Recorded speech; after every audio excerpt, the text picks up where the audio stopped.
അമേരിക്കയുടെ ഒത്ത എതിരാളി തന്നെയാണ് ചൈന.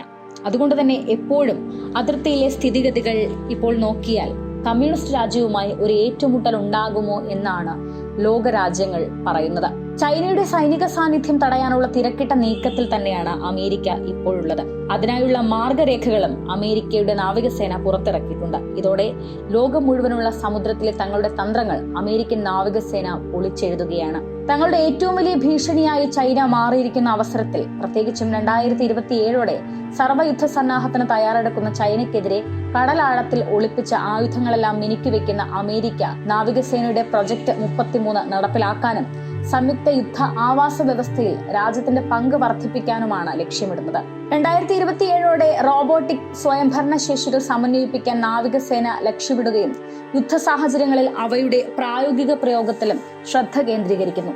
കപ്പലുകൾ, അന്തർവാഹിനികൾ, വിമാനങ്ങൾ എന്നിവയുടെ അറ്റകുറ്റപ്പണികളുടെ കാലതാമസം പരിഹരിക്കുന്നതിലാണ് പ്രധാന ഫോക്കസ്. കൂടുതൽ പ്ലാറ്റ്ഫോമുകൾ വേഗത്തിൽ സംയോജിപ്പിക്കുന്നതിന് റോബോട്ടിക് സ്വയംഭരണ സംവിധാനങ്ങൾ സ്കെയിലിംഗ് ചെയ്യുക എന്നതാണ് അടുത്ത ഘട്ടം. യുദ്ധകളത്തിൽ കൂടുതൽ കമാൻഡ് സെന്ററുകൾ സ്ഥാപിക്കുക, മികച്ച പ്രതിഭകളെ റിക്രൂട്ട് ചെയ്യുകയും നിലനിർത്തുകയും ചെയ്യുക, ഗുണനിലവാരമുള്ള സേവനം നൽകാൻ യുദ്ധപോരാളികളുടെ കഴിവുകളിൽ നിക്ഷേപിക്കുക, കരയിൽ നിന്നുള്ള ശക്തിയെ പിന്തുണയ്ക്കുകയും പ്രൊജക്ട് ചെയ്യുകയും ചെയ്യുന്ന നിർണായക ഇൻഫ്രാസ്ട്രക്ചർ പുനഃസ്ഥാപിക്കുക എന്നിവയാണ് അധിക പ്രധാന മേഖലകൾ.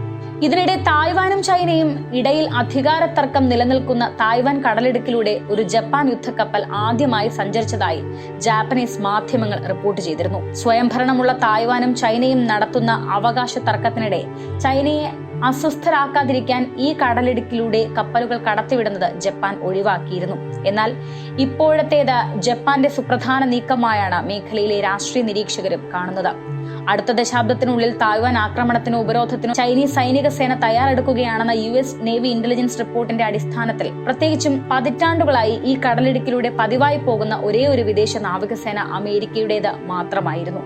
എന്നാൽ അടുത്തിടെ കാനഡയും ഓസ്ട്രേലിയയും ബ്രിട്ടനും ഫ്രാൻസും അതിലേക്ക് ചേർന്നു. 2 ആഴ്ച മുൻപ് 2 പതിറ്റാണ്ടുകൾക്ക് ശേഷം ആദ്യമായി 2 ജർമ്മൻ നാവിക കപ്പലുകൾ കൂടി ഈ കടലിടുക്കിലൂടെ യാത്ര ചെയ്തു.